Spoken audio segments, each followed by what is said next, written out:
The main purpose of this video is to show those who bought a Digitech Trio Plus without the pamphlet, or maybe have not downloaded a booklet for it or anything.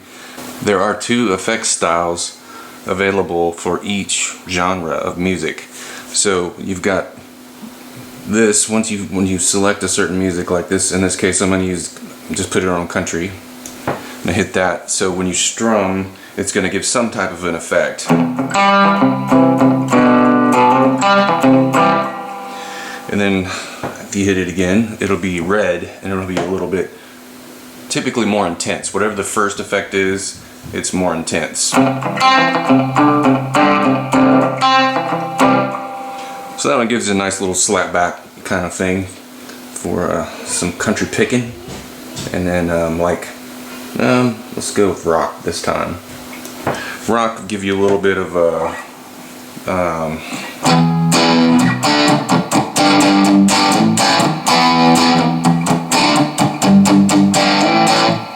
I've got a little bit of reverb on my amp, but the main crunch sound is coming from this. Kick it up and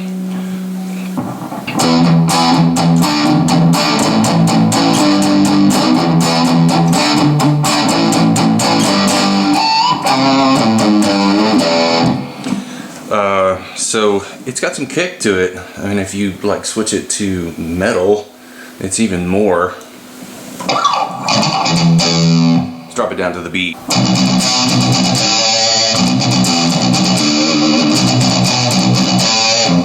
And if you kick it up, it's even more.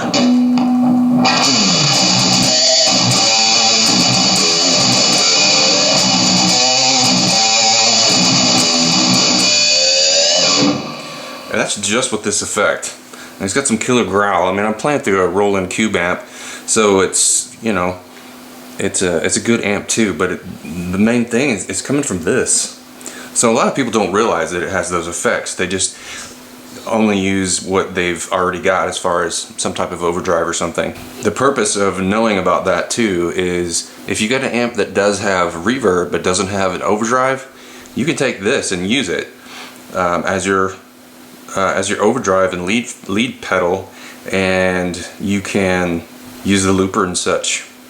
So it may eliminate two pedals for you. So ultimately, you've got overdrive and distortion type settings from this on every genre, and you've got the looper. So that's like two pedals there, and then you've got the band part that builds your sounds. So it's a really versatile unit, but the learning curve is pretty high, and you have to spend some time with this, or you're going to be frustrated with it. You got to learn the ins and outs. So I'm going to switch it back over to rock. And one point of using this, so mainly the second point, what I've done is set each of these with just a single tone and practice scales and leads and different ideas over it to see what goes. Like if you want to practice the first one, I did set it up on E, and when you do that, all you do is hit the band button and play a tone, like in this case the E. You hit the band button, hit the looper, hit the band button again, and then what I got is just one tone. So then you can practice different, you know.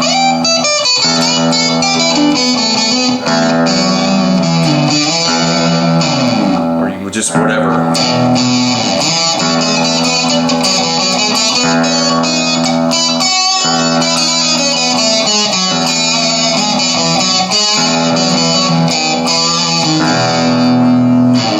You hit to stop, and then you can go to the A and work on some different things.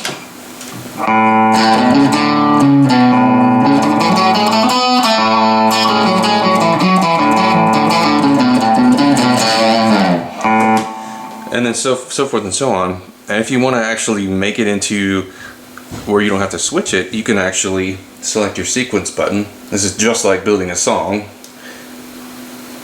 And I previously had done that. As you saw it flash through, that means I've already hit the sequence button and said I just want 1, 2, 3, and then you hit the sequence button again, it's going to go through it. So then after a rotation, I think I did 2 measures originally, then it'll switch over automatically. So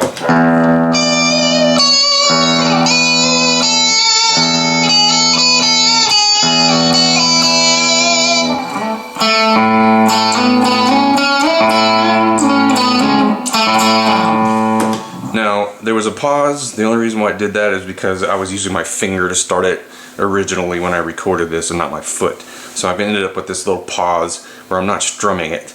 And if you just hold a tone, if you just hit band and looper and then hit a tone and let it ring and then hit the band button to stop it, it's just going to carry that tone straight through however long you do it, up to 200 and something seconds. So there's that.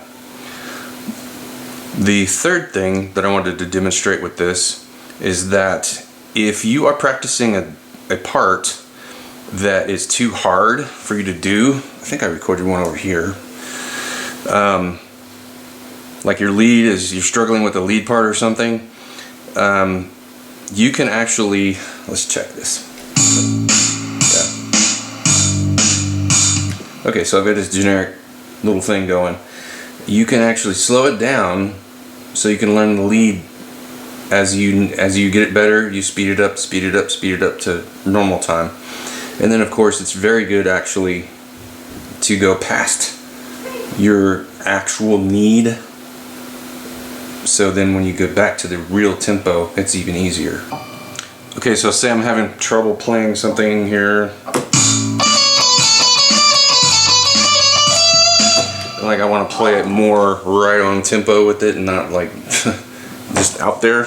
Slow it down a little bit.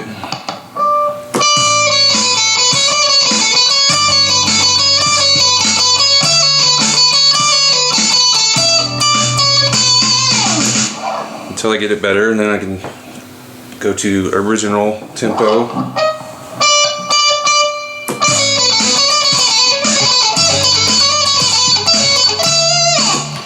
So you get the idea, and then to really nail it in there, if you go a little above what you really need.